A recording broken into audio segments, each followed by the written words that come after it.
Bonjour à tous, alors aujourd'hui on va parler un petit peu d'hydrophobie. On va essayer de comprendre ensemble ce que signifie ce terme et on va ensuite l'utiliser pour se créer un petit circuit éphémère pour course de voiture. Alors hydrophobie ça vient du grec, hydro pour l'eau et phobie pour la peur. Donc on parle d'hydrophobie quand on parle de choses qui vont avoir peur de l'eau.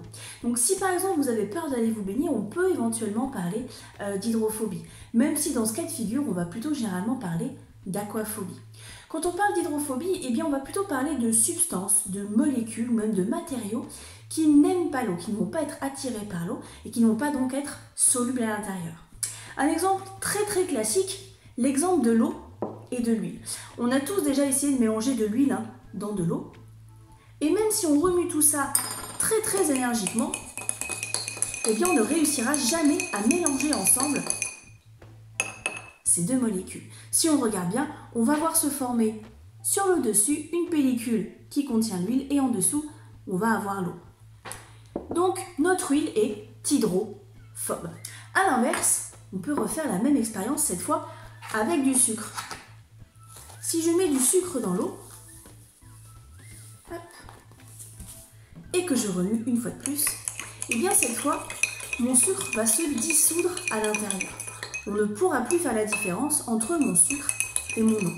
Cette fois, on va parler de quelque chose d'hydrophile. Le sucre est hydrophile.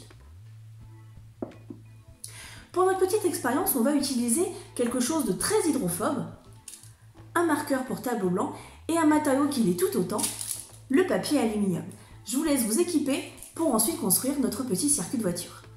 Pour réaliser notre circuit, nous allons prendre une grande feuille de papier aluminium dont on va retourner les bords.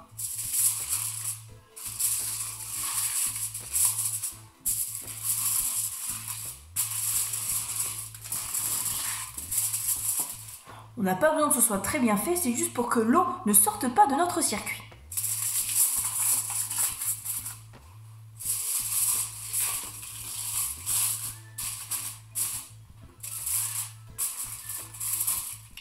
Notre circuit est prêt, nous n'avons plus qu'à dessiner notre bolide.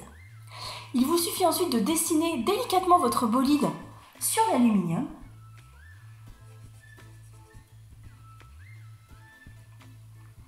Et de verser un petit peu d'eau dessus.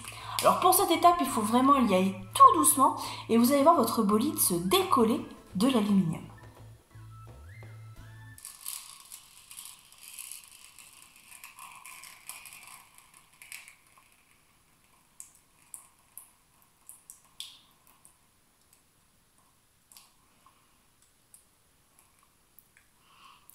À vous ensuite de souffler dessus pour le faire se déplacer. C'est grâce aux propriétés hydrophobes de l'aluminium et de notre crayon que ce petit bolide va pouvoir se déplacer. Pour augmenter un petit peu la difficulté, vous pouvez dessiner en amont sur votre papier aluminium un parcours avec un feutre indélébile. À vous ensuite de faire suivre ce parcours à votre bolide. N'hésitez pas à partager vos réalisations avec nous sur les réseaux sociaux et on se retrouve très bientôt pour un nouvel atelier.